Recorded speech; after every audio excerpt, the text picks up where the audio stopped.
Hi friends, welcome to our channel Edutainment। सबको सलाम मेरा। मुझे एक गाना याद आ रहा है। जिंदगी एक नाटक है, हम नाटक में काम करते हैं। पर्दा उठते ही पर्दा गिरते ही सबको सलाम करते हैं।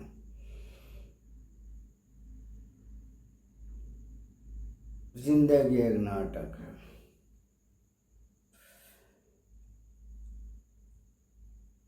और बचपन से आज तक अगर मैं अपनी ज़िंदगी का जायज़ा लूँ तो बचपन से मैं सुनते आ रहा था कि बड़े जो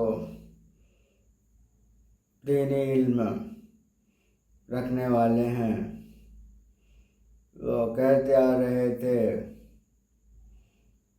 कि क्या रे डुक्कर दो रे टक्कर, एक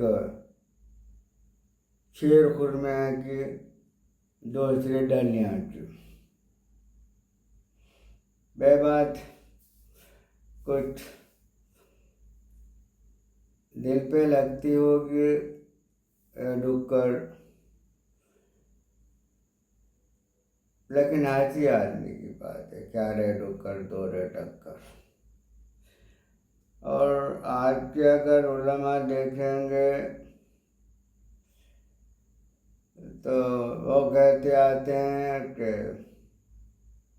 8 का खाट का 360 का, 8 का खाट का 360 का। 8 का ये जुमा और खाट जानते हैं आप लोग, और 360 एक साल में आने वाले 2 ही दिन। अगर कोई मुझसे पूछेंगे तो मैं यही कहूँगा कि घर का ना घाट का।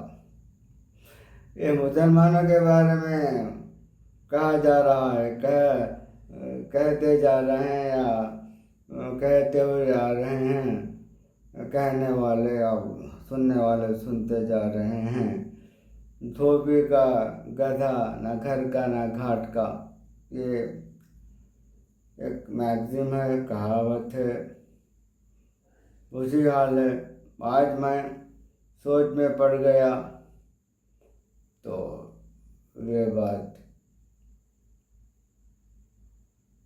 मुझे सर्टिफाई करना पड़ रहा है, क्योंकि जब बचपन था पढ़ाई में गुजर गया, उसके बाद वो कुछ भी नौकरी लग गई। नौकरी कैसे भी करते आए, और नौकरी में क्या करते आए भाई, वो ज़माना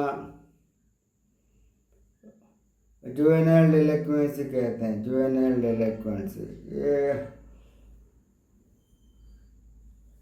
20-25 साल तक शायद रहता होगा। अपने भी शायद उम्र वैसा था, तो बस खाने पीने में और शौक मज़े में। और हम सिगरेट भी पीते थे तो गोल्ड फ्लैग किंग साइज पीते थे, और दम भी नहीं लेते थे कि सिगरेट पे सिगरेट चलता था। और मैं ये नहीं कह रहा हूँ शान से हिमाकत भी नहीं कह रहा हूँ कि हम शराब के भी पीछे पड़ते थे और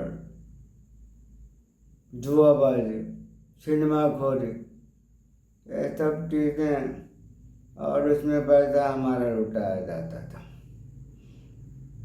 और माँ बाप या बड़े भी भाई वगैरह ऐसे थे कि पूछते नहीं थे पैसा, चलो बड़ा करे, पढ़ाए, नौकरी मिलने तक साथ दिए। उसके बाद हिसाब भी नहीं होता था, इसीलिए हम भी खर्च फजूल करते जा रहे थे। उसके साथ साथ हमें एक बीमारी भी थी, पढ़ाई की। हम तो नौकरी कर रहे थे, वो सर्टिफिकेट काफ़ी था, उसके अलावा भी हम कर्ज ले लेके पढ़ाई कर रहे थे, और इतनी पढ़ाई हो गई वो, अगर सर्टिफिकेट ताबीज के तौर पर एक एक गले में डाल लेंगे और बाजार में नहीं लेंगे तो बंदर के गले में ये हार हार जैसे होते हैं उतने, कुछ क्या फ़ायदा रहा? फ़ायदा क्या रहा? उससे क्या कदर मिला? अगर कोई चलते थे, कोई रोते थे, अरे क्या सर्टिफिकेट इसकी, क्या क्वालिफिकेशन, वो कुछ काम में तो नहीं आए। उससे क्या हुआ? सेहत बिगड़ गया, पूरे क्या बोलते हैं आर्गन्स पूरे कमज़ोर निकल गए। और मैं 1 साल पहले वो ट्रेनिंग कॉलेज में गेस्ट फैकल्टी कर रहा था, और मैं अपने दोस्त सर से कहा कि चलो आप पीएचडी क्यों नहीं करते। वो भी रिटायर हुए थे, वो भी गेस्ट फैकल्टी थे। तो वो तीसरे दोस्त काय को जी कर को खड्डे में डालने को आते, अब पीएचडी करो। तो बोलने की मतलब क्या है, एडिक्शन जो होती है वो हर किसी की एडिक्शन एक एक में होती है, एक एक फील्ड में होता है, एक एक फैकल्टी में होती है। ऐसी पर जो बोल रहा हूँ, आप लोग सुन तो रहे हैं, आपको भी बात समझ में आ रही है। तो बोलने का मतलब ये काहे को, ये हमारे को काहे को सर्टिफिकेट करना, हमारे को क्या करने के बाद पढ़े से पढ़ाई कुछ नौकरी नहीं मिलती है, बोले तो इन सर्टिफिकेट के बारे में कहीं को बोलता है।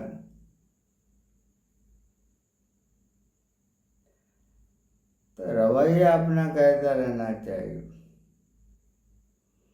मैं आपको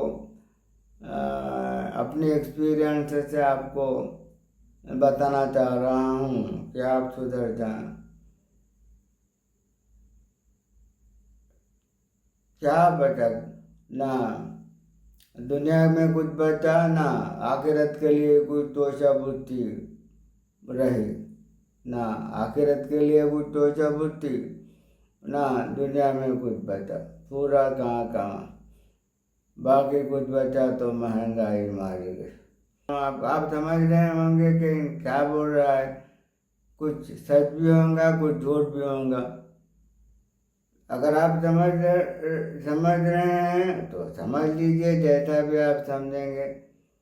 लेकिन मेरा कहने का मतलब है कि जो भी हमें हासिल करना है वक्त पर हासिल करना है, और हमें सोच कर उसको प्राप्त करना है। हमें इल्म चाहिए, और इल्म की कमी और ईमान की कमजोरी बेवजह थी हम ऐसे हो गए, उस रास्ता चले। इसलिए हमें पक्का होना चाहिए, इल्म बनाना है। दुनिया का इल्म भी हासिल करना वो भी इबादत है, लेकिन उसका लिमिटेशन है, जितनी हमें ज़रूरत है। और ये जो दीनी तालीम है वो भी बहुत अहम है, उसको भी हम सीखना, और जितना भी सीखे उसको समझ कर उसको अमल करना। ये चीज़ें अगर हम प्रैक्टिस करते रहेंगे तो देखने वालों के, खासकर उलमा इकराम की आंख लाल पीली नहीं होंगी, वो भी खुशी का इजहार करेंगे, वरना वैसे ही जुमले बोलते रहेंगे। इसीलिए हमें डर तो ऊपर वाले का होना चाहिए। ऊपर वाले का डर है तो हम सुधर सकते हैं, और ऊपर वाले का डर हमें माँ बाप के साथ डर, इल्म वालों के साथ डर, बड़ों का एहतराम, ये सब चीज़ें वहाँ तक पहुँचाने वाला अमल है।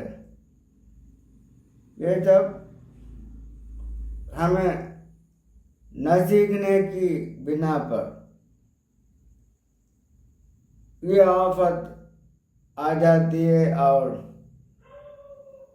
इस मरहले में या इस दशा में, इस फेज में हमें रिपेंट करना पड़ता है। आप लोग थोड़ा सा समझ ही लिए होंगे, वक्त ज़्यादा हो रहा है, इसीलिए मैं कहीं से तो भी कॉपी करूँगा। अगर कुछ मिल गया मवाद, कुछ तो भी देख के थोड़ा 2-4 दिन में फिर के बात करूँगा। थोड़ा गुजारिश है कि टाइम निकाल कर वीडियो सुनते रहिए। शुक्रिया।